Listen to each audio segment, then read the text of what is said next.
Thousands of pets go to animal shelters and foster homes every year, and sometimes finding them permanent homes can be a challenge. That's right. In this week's Heart of Detroit, Mitch Albom shows us how the Michigan Pet Fund Alliance is helping thousands of furry friends. Yeah, you've got a friend in me. When we first met Debbie Schutt on the Heart of Detroit, she was organizing community programs on Woodward Avenue. Debbie is still very active in the community today, but now a four-legged one. I was starting my own consulting firm. I thought to myself, I can get a dog because I would be working at home. So I decided to foster. Debbie fostered over 80 puppies, eventually adopting one of her own. But it was her interactions with shelters that started her crusade to change the system. About 120,000 animals were walking in the shelter alive and leaving in body bags. And now we're down to just over 13,000. Wow. This drastic change is due to the Michigan Pet Fund Alliance's diligence in working with shelters through training, education, and advocacy. We have animal control officers now in departments that don't look at them as it's a number. If we don't find an owner, then we put it down. Now we pay attention to the individual animals to try to get them into homes. And in 2018, Michigan made another major leap. 90% of the animals entering the shelter are leaving the shelter alive, and that's what we consider no-kill. On behalf of the four-legged versions out there, we say woof and thank you. Got to get a meow in there. And meow. That's good.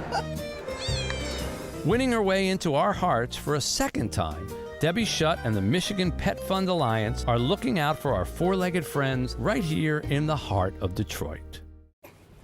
Joining me are Debbie Schutt, the chairperson of the Michigan Pet Fund, and Michelle Spranger from Michigan Pet Fund. You've brought with you, who do you have with us here? We have Jan. She's from Humane Society of Macomb, and she's available for adoption. And how would somebody go about getting her? Just contact Humane Society of Macomb, give them a call or stop by the shelter. They're in Utica. They're open Monday through Saturday from 10 to 4. And she, as you can tell, she wants to be a snuggle bunny. Oh, she's a big lap dog. She's a leanin' here. Debbie, do you still foster animals? No, I don't. Not anymore. Okay. Just have my own. All right. I'm a foster failure. How has the Pet Fund changed the caring for animals in shelters and rescues? Well, I think most people don't understand that we are still operating, shelters are, with the dog law of 1919. Oh, honey. Yeah. So it's 100 years old, which means practices are very antiquated. And it wasn't until the late 1990s. Whoa! I told you, you got to cut down on those cigars, Jan. Too many cigars. Oh.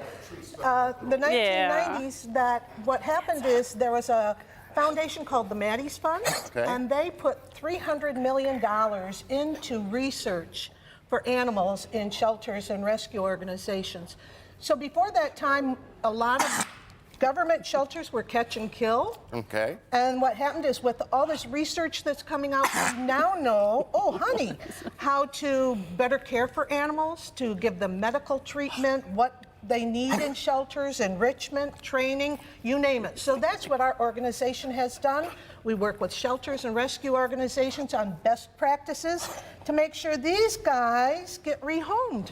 This is so sweet. What you can't see is behind the scenes a mad dash for water.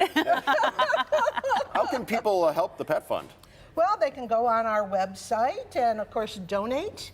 But I think right now the most important thing is, even though we're doing really well in a state, because in the last 10 years we've reduced euthanasia at shelters from 120,000 to just over 13. What happens is not every shelter is as fortunate as the others. So I think one of the best things people can do is support their local shelter, volunteer, foster, and of course, we always like contributions. All right, if somebody's interested in adopting, where can they go? They can go to any shelter or rescue organization. Thank you all three for being here today.